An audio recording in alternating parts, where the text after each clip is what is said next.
Buenos días, hermanos, ¿cómo están? Qué bueno, bendito Dios que nos permite estar acá de nuevo, como mencionaba el pastor Edgar.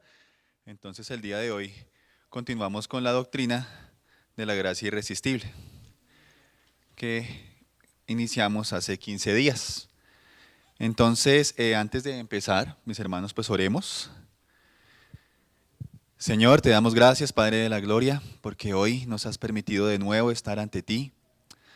Hoy en tu día, Señor, podemos venir a buscarte no por nuestro mérito, sino por el tuyo.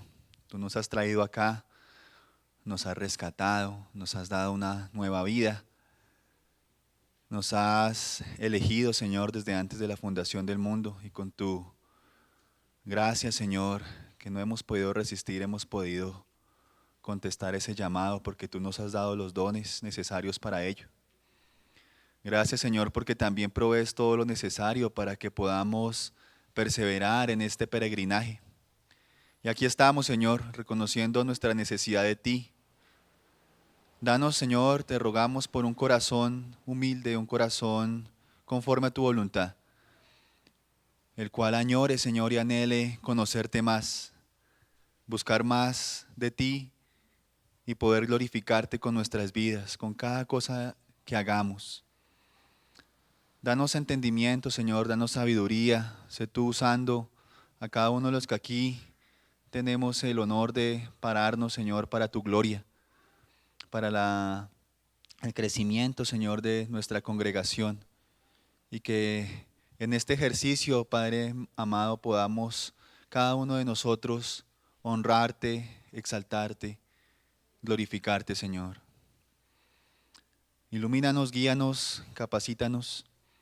En el nombre de Jesús oramos. Amén y amén. Bueno, entonces recordemos que hace 15 días iniciamos con esta doctrina de la gracia irresistible. Y para retomar, pues, recordemos de qué hablamos cuando tocamos este tema. ¿Qué decimos en realidad cuando hablamos de la gracia irresistible? Entonces, decimos que cuando nosotros hemos creído en el Evangelio para salvación, esto se debe a que el Señor en su misericordia venció esa resistencia y esa dureza que nosotros prestábamos o teníamos a Él. Dios puede hacer eso y lo hace según su voluntad porque sabemos que tenemos un Dios soberano y nada puede detener su mano, absolutamente nada, nos lo dice la palabra también. Hace 15 días veíamos unos textos que nos afirmaban este tema. También veíamos que es claro que no todos somos llamados internamente, ¿sí? Todos los que somos llamados internamente llegamos a ver el valor de Cristo y podemos creer porque somos justificados por la fe. Hablábamos de la justificación, que esa justificación es por la fe, que esa fe es un don que Dios nos da en el momento de la regeneración. Y también veíamos que Dios no solo vence la resistencia de muchas personas para que simplemente puedan creer en el Evangelio, sino que también para que eficazmente lo crean. Ahí donde hablábamos de la gracia eficaz, que para que eficazmente lo creamos, ¿sí? Por eso hablamos de esa gracia eficaz, porque cumple su propósito. El Señor cumple el propósito al momento que nos llama y que podemos contestar a ese llamamiento eficaz. El día de hoy, mis hermanos, haciendo este repaso de qué es esta doctrina muy breve, pues vamos a profundizar en ello también y vamos a tocar dos puntos para terminar el día de hoy. Uno es la importancia de esta doctrina, ¿por qué importa esta doctrina? Y el otro punto que vamos a ver es cómo se interrelaciona esta doctrina con las demás, ¿sí? Ahí vamos a reforzar o retomar algunos conceptos que ya hemos visto con los hermanos que aquí han estado, con el hermano Segundo, con Nico, con Paua, con Alex, y vemos también la importancia de cómo se interrelacionan todas las doctrinas. Entonces, lo primero, ¿por qué esta doctrina es importante? Hay muchas razones, podemos enumerar bastantes. Vamos a hablar sobre algunas de ellas, pues teniendo en cuenta el tiempo que tenemos en este momento. La primera, algo de esto tocábamos hace 2 semanas, y es el tema de que un cristiano verdadero nunca va a sentir una autosatisfacción, felicitarse a sí mismo, sentirse más listo que los que no son cristianos por creer en el Evangelio, ¿cierto? Todo creyente sabe muy dentro que la salvación de la A a la Z es un trabajo de Dios, ¿sí? Y ese trabajo es para su gloria, no es para nosotros, es para la gloria de Él, ¿sí? Si le preguntamos a cualquier creyente por qué creyó en el Evangelio, por qué ahora es cristiano y otras personas no lo son, ¿sí? Seguramente te dirá que es por la gracia de Dios, ¿cierto? Cuando alguien nos indaga a nosotros, venga, pero es que usted antes era otra persona, yo lo conocí y usted era chévere, ¿cierto? Usted ahora ya no sale a ningún lado, ya no, porque antes salía, bueno, hablo por mí, por ejemplo, vea, pero usted antes salía y nos tomaba unas cervezas, íbamos a rockear, y ya no, y me lo han indagado. Algunos amigos que vaya por ahí, los pocos que por ahí me medio hablan de vez en cuando, de amigos de ese tiempo. Y uno pues dice, por la gracia de Dios, ¿cierto? Bendito Señor que me alcanzó y ya no hago esas cosas.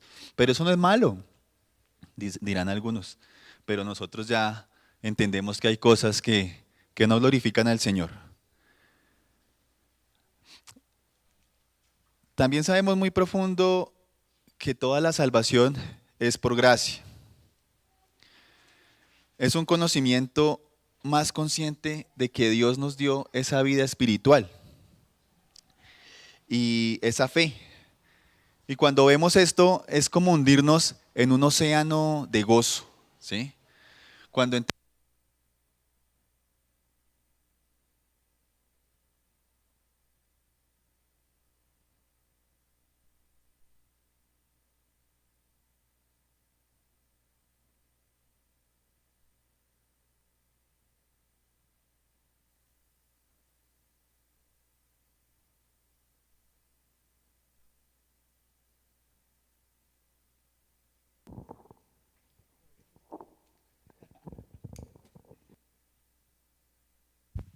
¿Aló, aló? Sí, se descargó.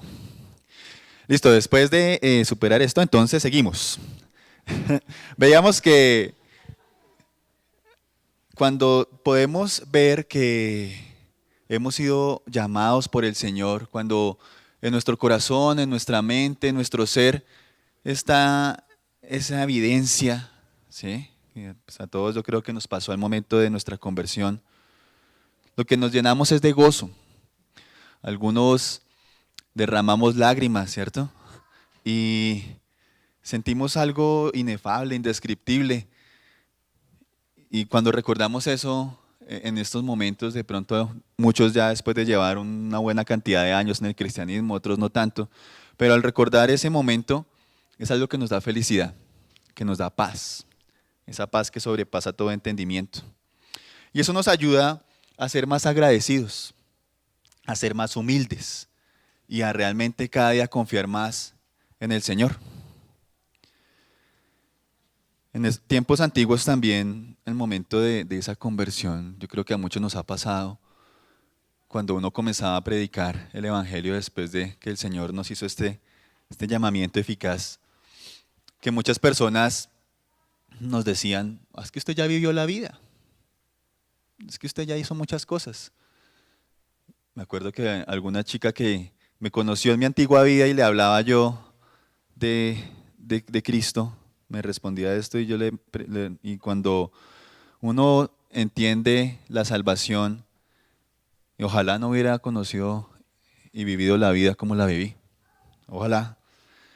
Entonces ahí es un tema que nos trae a un arrepentimiento y a tener ese gozo también y a entender lo que no entendíamos antes.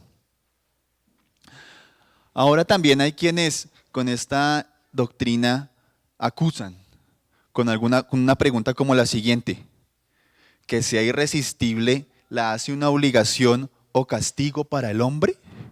¿Sí? Porque se entiende que es algo como como lo veíamos hace 15 días, que al ser irresistible, entonces es algo obligado, que nos trae a rastras el Señor. Y no, de ninguna manera, como decía el apóstol.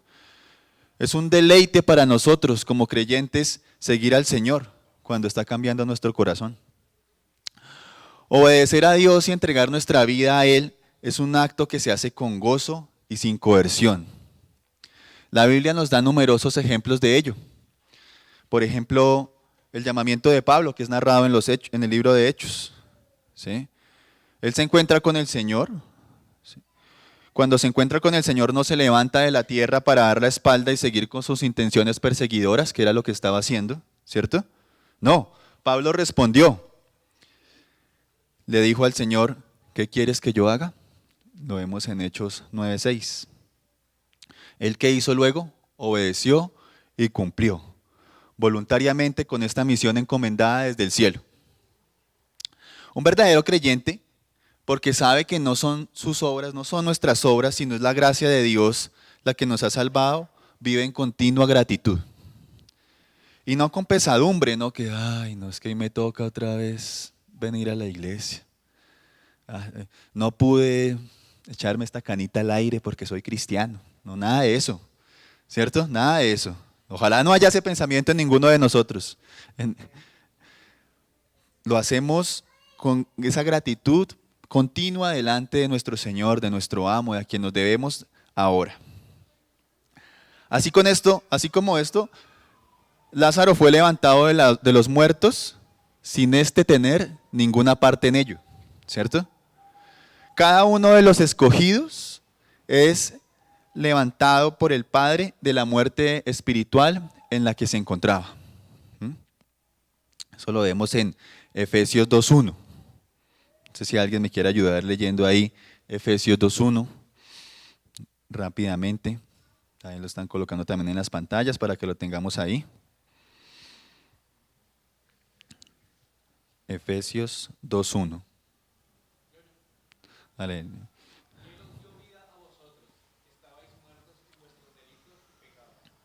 Así es. La gracia actúa de tal forma que precisamente por encontrarnos en la podredumbre más abominable, así nos encontrábamos. Decía Spurgeon en un sermón que si pudiéramos ver a los demás o vernos a nosotros antes de ser alcanzados, seríamos como cuerpos putrefactos, ¿sí? Muertos en nuestros delitos y pecados. Si pudiéramos sentir el aroma de aquellos que están muertos en sus delitos y pecados, nos espantaríamos. La gracia actúa de tal forma que precisamente por encontrarnos en esa podredumbre más abominable, el único que nos puede salvar es Dios mismo, solo Él.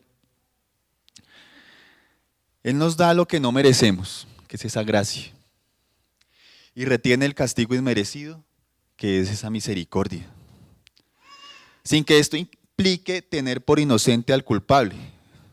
¿Quién me ayuda ahí con Números 14:18? Números 14:18.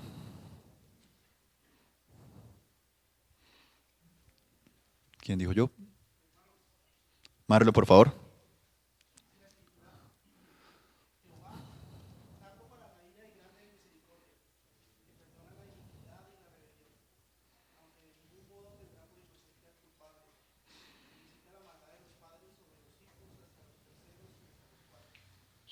Así es, no tendrá por inocente al culpable. Gracias, Marlon. Cristo pagó el precio de nuestro rescate. Cuando tenemos una visión adecuada de esta doctrina de la que estamos hablando, solo podemos humillarnos delante de nuestro Dios, del Dios del universo, y reconocer cuán pecadores somos y cuánta gracia necesitamos todos los días.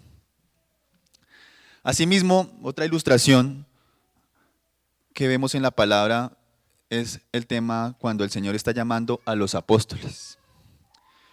Cuando a uno fueron llamados por Jesucristo, Simón y Andrés soltaron la red y lo siguieron. Jacob y Juan salieron de la barca de su padre y lo siguieron. Mateo se levantó de la mesa de los tributos y le siguió. Ninguno de ellos objetó. Ninguno de ellos se quejó por sentirse cohibido, por sentirse obligado, que es que yo quería seguir cobrando impuestos, pero mejor no, me llamó. No, todos fueron y obedecieron con amor, con gozo, con un corazón transformado. Ahí vemos que cómo el llamado del Señor es eficaz. Así funciona la gracia de Dios. Es un dulce regalo para sus hijos que les permite conocer y experimentar ese verdadero amor. Ese que proviene de lo alto y que no solo regenera, sino que capacita para correr la carrera. El Señor nos capacita cada día para correr esta carrera, este peregrinaje. Y seguir a Cristo y proclamar con ánimo y convicción que Él salva y da una vida nueva. No solo es que el Señor nos llame, nos dé de su gracia, sintamos gozo, sino que después de esto tenemos ese aliento, ese ánimo, esas ganas de proclamarlo, ¿cierto? De contar lo que el Señor ha hecho en nuestras vidas, de compartirlo a los demás. Es ese gozo indescriptible. Por naturaleza el hombre es como una persona a quien le agrada comer manzanas podridas, ¿cierto?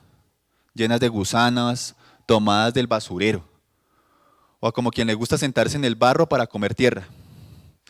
Pero Dios puede cambiar esa naturaleza de cada una de esas personas, como lo hizo con nosotros. Y ahora, pues en lugar de comer manzanas podridas o comer barro de la tierra, pues degustar un filet mignon, ¿por qué no, cierto? Un churrasco, ¿sí? Ya en vez de esa tierra. Y que ansíe comer un plato de fruta fresca en lugar de esas manzanas podridas. De manera semejante, Dios cambia el corazón del hombre de malo en bueno. Por naturaleza al hombre le gusta pecar y le agrada todo lo que produce infelicidad y castigo eterno. Pero mediante la gracia irresistible, Dios no deja ese corazón sin cambiar. Y en esa forma trae al hombre al cielo, no contra su voluntad. Lo transforma radicalmente. De manera que ahora ese hombre se duele verdaderamente del pecado y ama a Dios. Ahora con su corazón cambiado, aborrece lo que antes solía hacer, como lo veíamos. Cristo ahora es para nosotros, para ese hombre cambiado, es lo más excelso. El cristianismo se convierte en algo atrayente. Antes rechazábamos, ¿cierto? Antes refutábamos tantas cosas sin conocimiento, como lo vemos en muchos casos, amigos, familiares. Pero ahora es algo que nos atrae, que nos llama, que cada día queremos conocer más. En una forma libre y ansiosa buscamos a Dios.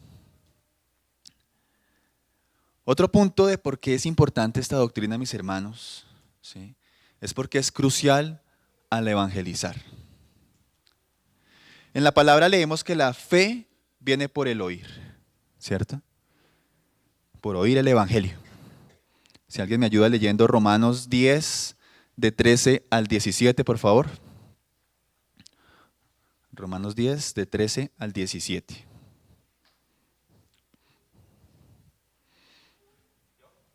Vale, Monty, por favor.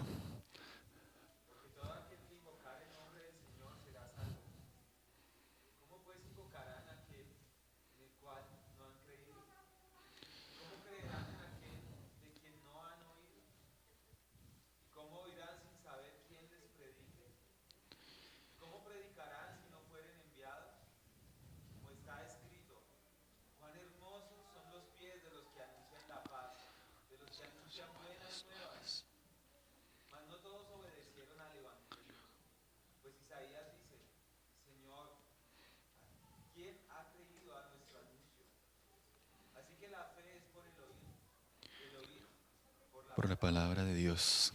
Gracias, Edgar. ¿Y alguien que me ayude con Primera de Corintios 1:21? Primera de Corintios 1:21.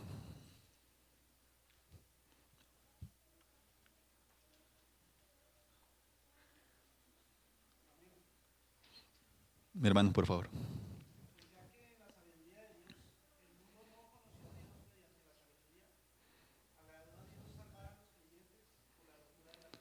Por por la locura de la predicación. ¿Sí es, mis hermanos? ¿Qué podemos concluir? Que cuando Dios llama eficazmente a alguien, lo hace en presencia ¿de qué? Del Evangelio, de la palabra. Mediante la belleza del Evangelio revelada a su corazón por el Espíritu Santo, para que crea en ese mismo Evangelio. Es importante esto, como lo mencionábamos, porque nos da seguridad al momento de evangelizar. Reafirma lo que está en la misma palabra. Ya no tratamos de torcer el Evangelio, ni entretener a la gente para que lo que le predicamos le luzca atractivo a sus naturalezas carnales, ni tratamos de manipular a las personas para que tomen una supuesta decisión por Jesús. El tema del decisionismo acá.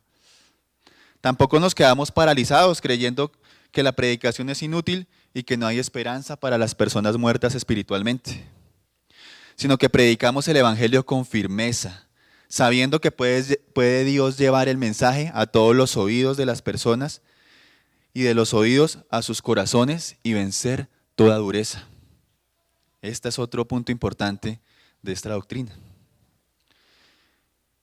Otro punto también importante, mis hermanos, es que nos da esperanza cuando oramos por el inconverso a nuestro alrededor. Yo sé que aquí todos, y en los motivos de oración, los martes, muchas veces está puesto esto, por algún familiar, algún amigo, algún conocido, alguna persona que se cruza en nuestras vidas y que no conoce el Evangelio.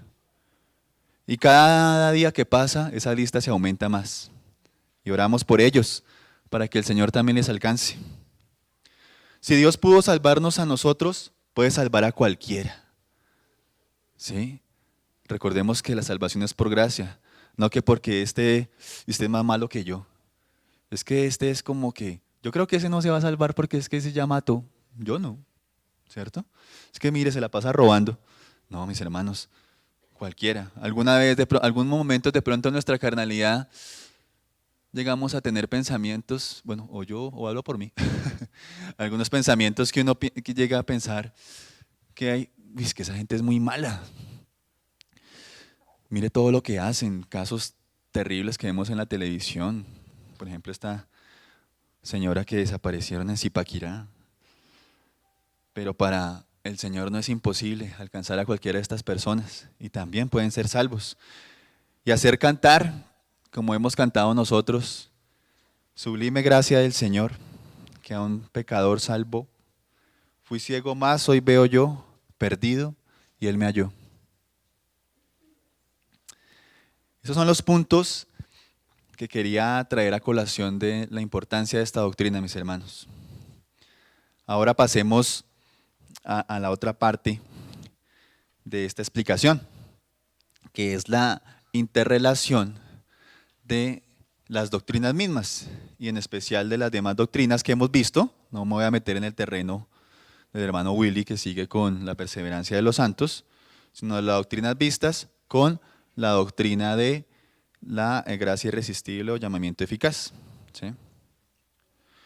Estas doctrinas, como reitero, tienen una relación de interdependencia. Si la depravación total es un hecho, entonces la elección incondicional también lo es. Y también lo son la expiación limitada, la gracia irresistible y la perseverancia de los santos. Las cinco o se mantienen juntas o se caen juntas. Veamos pues entonces esos puntos que ya hemos tratado y cómo la gracia irresistible depende de ellos y ellos también dependen de la gracia irresistible. El primero, la expiación limitada, primero no lo voy a tocar en orden, pero sí voy a hablar de la expiación limitada. Este fue el tema que nos explicó el hermano Alexander. La Biblia enseña que desde la eternidad Dios nos amó de antemano, a algunos. Y que en consecuencia envió a su Hijo para que muriera por ellos.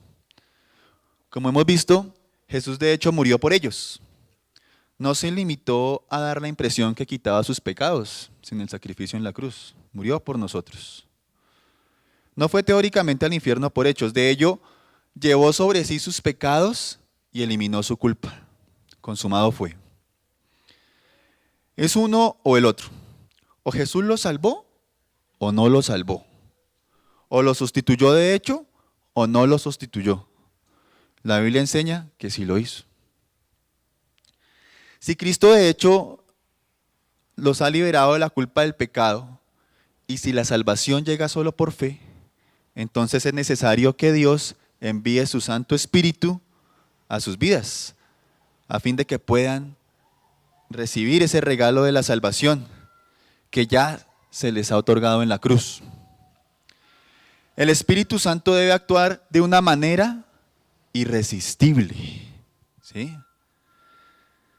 No se puede dejar al hombre en forma parcial la aceptación de Cristo, porque entonces todos lo rechazaríamos, ¿sí?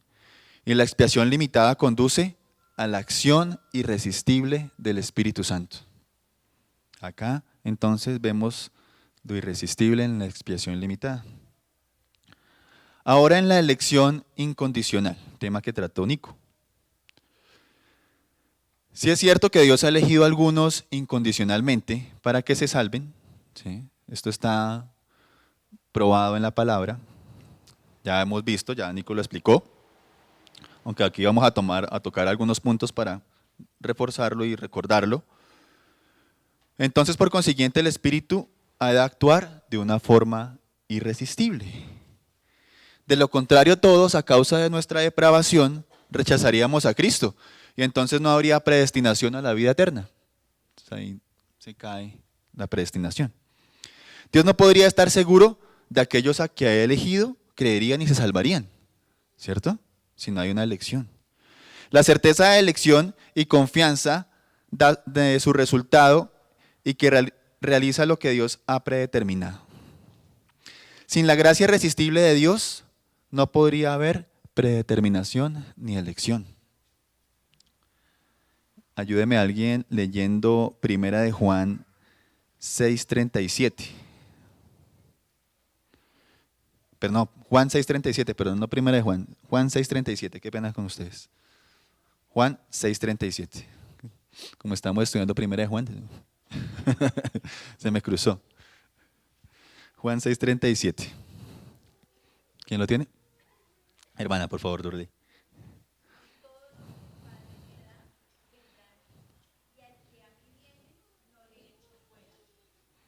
Correcto. ¿Y el 44, por favor? Ahí mismo.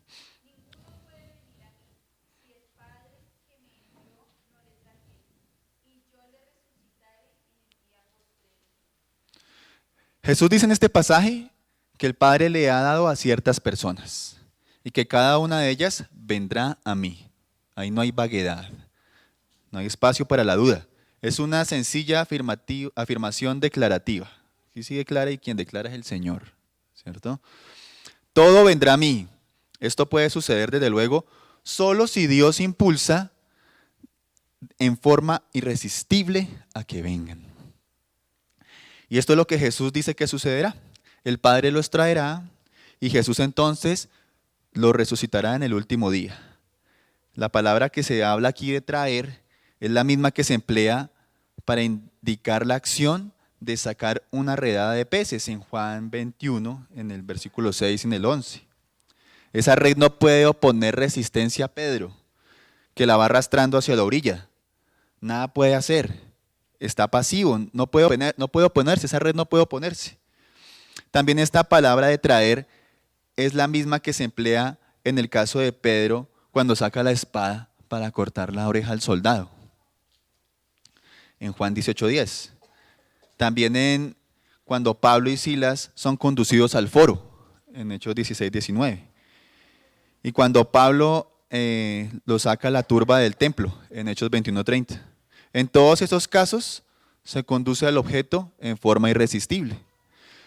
La espada no puede oponerse a Pedro. Pedro sacó la espada no puede oponerse a Pedro, ¿cierto? Ni Pablo a la turba, que lo quería sacar. Tampoco pueden hacer nada aquellos a quienes el Padre ha entregado a Jesús. No pueden resistir al Padre quien los conduce. Cada uno de esos que el Padre omnipotente da a Jesús, vendrán a Jesús. Es tan cierto esto como lo son esas palabras de Jesús. ¿Alguien que me ayude leyendo Juan 10:16?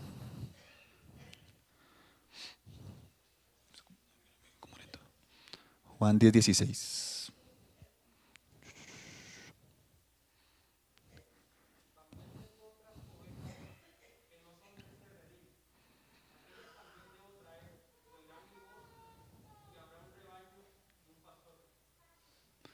Así es, Jesús en forma infalible se posesiona o toma posesión de todas sus ovejas. Las trae a Él, son suyas. Algunas ya pertenecen al redil, pero otras no. Esas que todavía no pertenecen al redil, Él las conducirá hasta Él mismo con toda certeza. Lo hace enviando al Espíritu Santo para que actúe en sus vidas y los traiga de forma irresistible a ese redil. Entonces habrá un solo rebaño y un solo pastor. Alguien que me ayude, por favor, hermanos, leyendo Romanos del 8:29, Romanos 8:29 al 30. Romanos 8, del 29 al 30.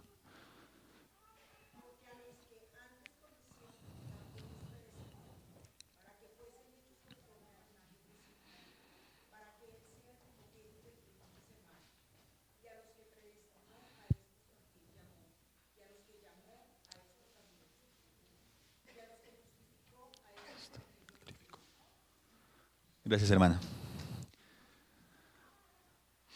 Aclaremos ahí unos términos.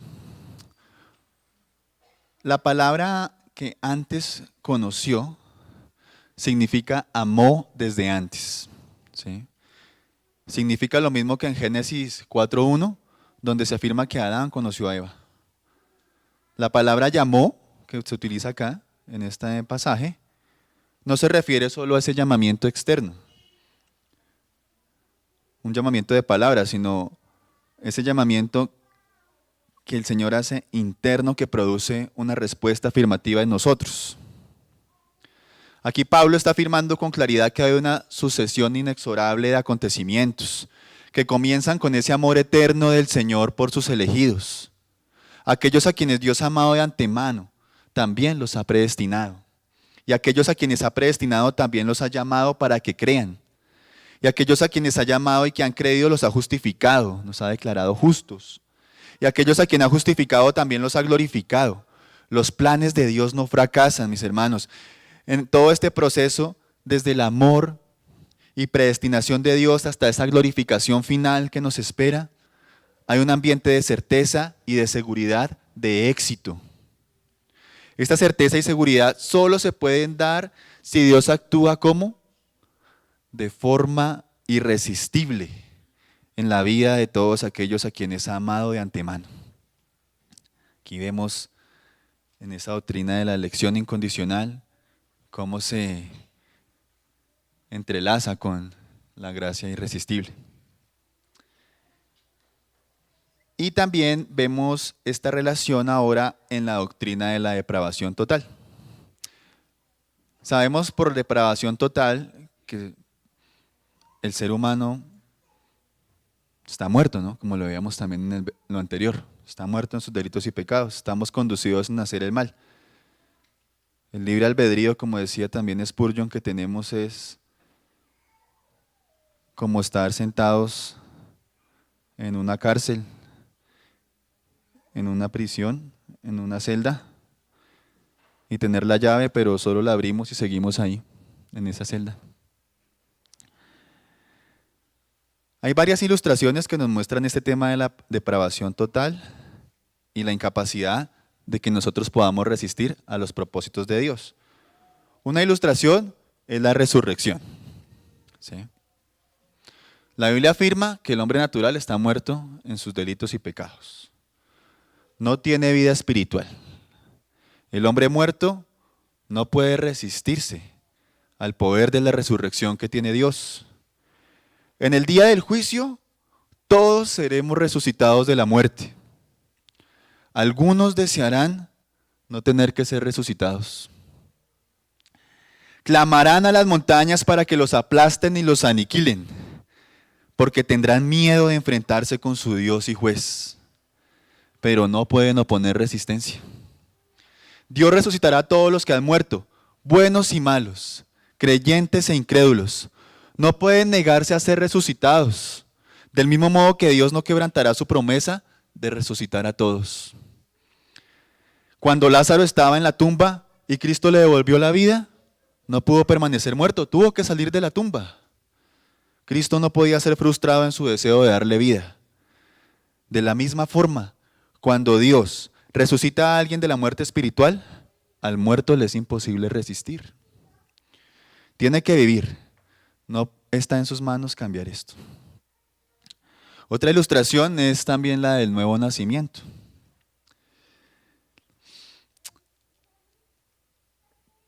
Cuando obviamente resulta necio hablar de que alguien se puede negar a nacer.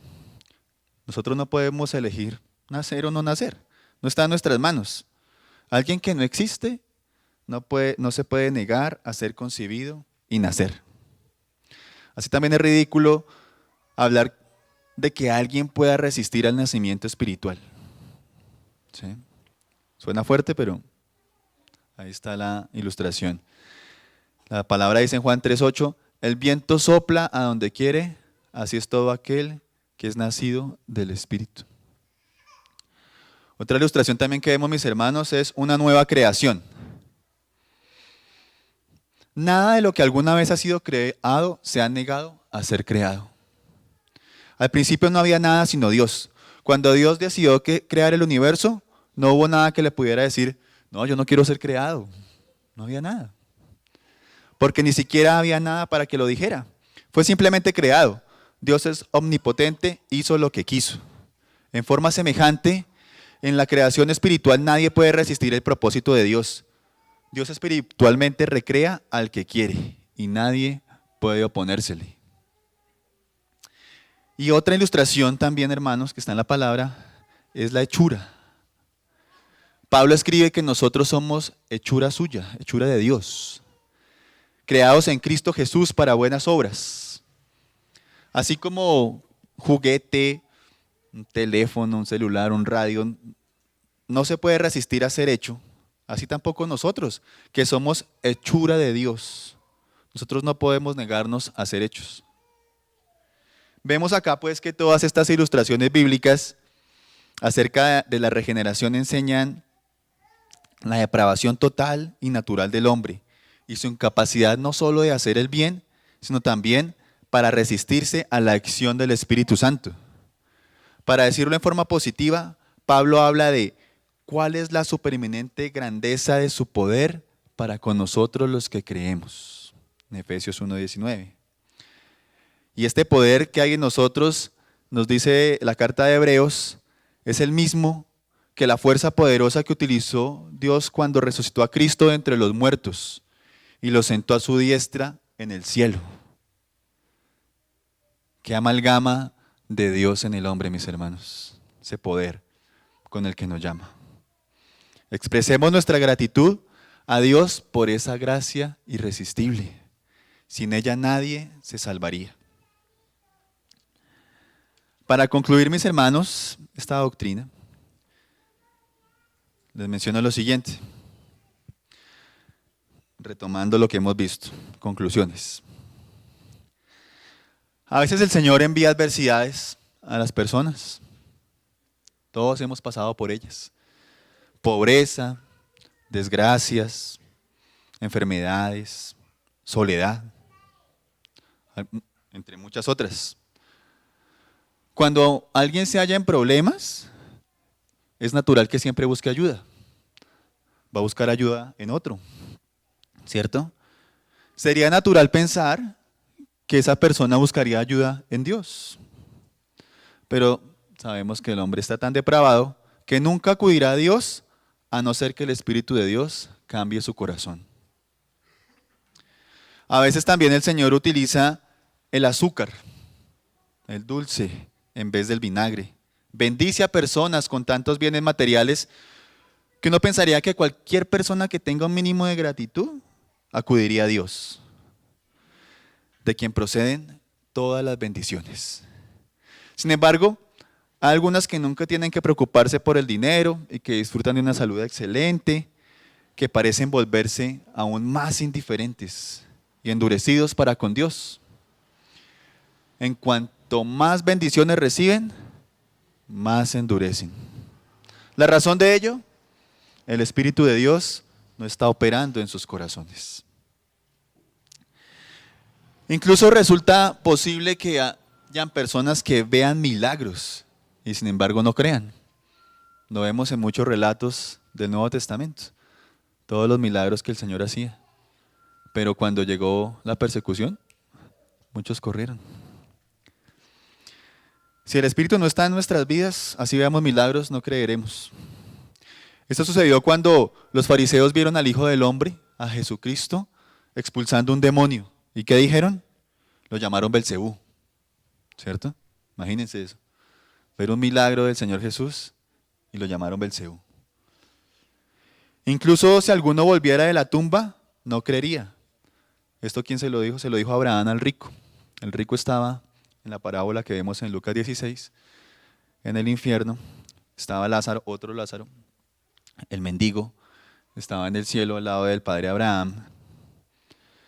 Y el rico, al verse en el infierno, clamaba a Abraham: déjame contarle a las personas que crean. Si alguno, déjame ir y contarle a mis hermanos, a mi familia. Si alguno volviera a la tumba, no creerían. La razón de esto es porque el hombre es incapaz de aceptar las cosas de Dios a no ser que el Espíritu de Dios lo cambie. Alguien puede también oír la predicación profética acerca del día del juicio y sin embargo burlarse del predicador, burlarse de lo que se predica, como hicieron en tiempos de Noé. Noé predicó el Evangelio, llamó al arrepentimiento a todos los que vivían en esa tierra por años, muchos años, todo lo que duró la hechura del arca. ¿Y qué hacían ellos? Se burlaban, se gozaban en su pecado. O el predicador puede ser extraordinariamente elocuente, muy inteligente, muy preparado, muy sabio, emotivo, lógico, pero si el Espíritu no actúa, nadie creerá. Así pues, hermanos, demos gracias al Señor por su gracia irresistible. Sin ella estaríamos perdidos. Si el consentimiento final para salvarse lo tiene que dar el hombre, este se perderá. A tanto llega nuestra maldad. El hombre se opondrá. Pero gracias a Dios por su gracia irresistible, con la que supera nuestra depravación total y por medio de la cual hemos podido nacer de nuevo y creer. Esto le sucedió a Pablo. Él odiaba tanto a Dios que quería encarcelar y perseguir y encarcelar a todos los que creían en Dios, en Cristo, en Dios. Sin embargo, a pesar de todo ese odio, y precisamente durante uno de sus viajes de persecución, cuando iba para Damasco, Dios entró en su vida irresistible. Pablo quedó abrumado, no pudo sino creer. Eso es gracia irresistible. Cuentan aquí también de lo siguiente. 4 siglos más tarde, un africano, hijo de madre cristiana y de un padre pagano, trató de encontrar la paz. Al principio trató de gozarse de la vida. Vio la vida más disipada que uno se puede imaginar. Hizo lo que se le antojaba y así transgredía todos los mandamientos de Dios. Probó la religión pagana del maniqueísmo. Probó la lógica y la universidad, conocimiento, sabiduría humana. Nada de ello le sirvió. Hasta que un día estaba en un jardín. Y contaba él, que oyó una voz que le decía: toma y lee, toma y lee. Salió corriendo del jardín a ver a su amigo Alipsio. Cogió una Biblia, la abrió al azar en Romanos 13 y 14. Y leyó: no en glotonerías y borracheras, no en lujurias y laxivias, no en contiendas y envidias, sino vestidos del Señor Jesucristo y no proveáis para los deseos de la carne. La paz entró en el alma de Agustín y dijo a su amigo: he sido regenerado. Es un relato de uno de los padres de la iglesia, de Agustín. Así actúa Dios, mis hermanos, en medio de nuestro egoísmo, en la dureza de nuestro corazón. A menudo viene a la persona menos pensada y con esa fuerza irresistible la regenera, de manera que esta persona cambia y alcanza la paz con Dios. A menudo los cristianos dan testimonio de que ellos no acudieron a Dios. No fue así. Ocurrió a pesar de sí mismos. No pudieron evitarlo. En una forma misteriosa fueron atraídos poderosamente hasta Dios. En una ocasión, Pablo estaba predicando por algún tiempo en Filipos junto al río. una señora Tiatira, vendedora de púrpura, escuchó a Pablo, pero ya no creyó. Lucas nos cuenta que Dios abrió su corazón de manera que pudiera responder a lo que Pablo decía. Sin esa apertura de corazón, ella nunca hubiera creído. Esto es gracia irresistible. Debemos estar agradecidos por ella. Sin ella seguiríamos muertos en el pecado, sin regeneración ni salvación. Para terminar, mis hermanos, es necesario añadir una palabra de cautela. Si bien es cierto que nadie puede salvarse sin la gracia irresistible de Dios, no podemos caer en la trampa racionalista de decir que no tenemos ninguna responsabilidad. No podemos razonar diciendo que como todo depende del Espíritu Santo, no tenemos necesidad de creer. O que simplemente debemos limitarnos a esperar que el Espíritu Santo venga sobre nosotros porque no podemos hacer nada para salvarnos. Sin negar por ningún momento la verdad de la gracia irresistible, a ella hemos dedicado estos 2 domingos. Sin embargo, es cierto que la Biblia no quiere que nos razonemos en forma no bíblica y digamos que vamos a esperar a que el Espíritu venga a nosotros antes de creer. La Biblia nunca autoriza esto. Nos transmite un único mandamiento: creer en el Señor Jesucristo. Ahora bien, si usted cree, entonces puede saber por el resto de la Biblia que fue porque Dios produjo en nosotros tanto el querer como el hacer, de acuerdo a su beneplácito.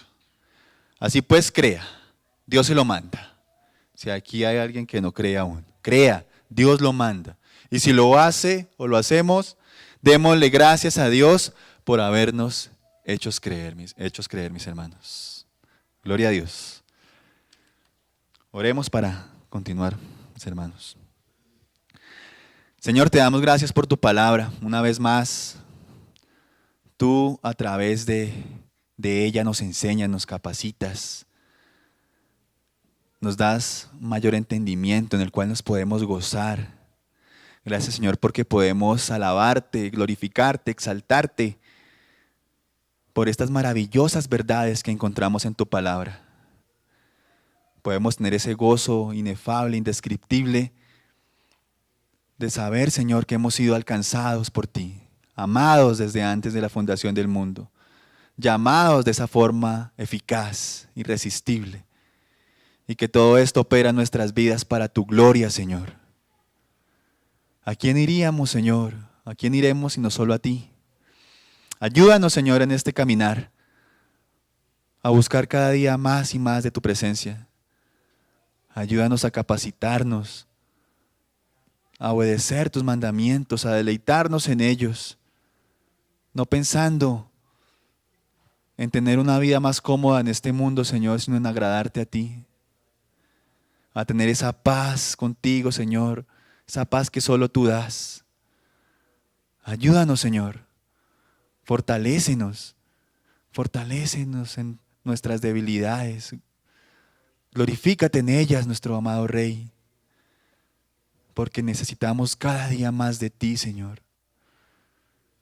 Gracias, Dios, porque podemos estar hoy juntos como hermanos, buscando agradarte, alabarte y exaltarte. Sé tú glorificado en este día, sé tú glorificado en esta mañana, Señor. En el nombre de Cristo Jesús oramos. Amén y amén. Gracias, mis hermanos. Dios me les bendiga.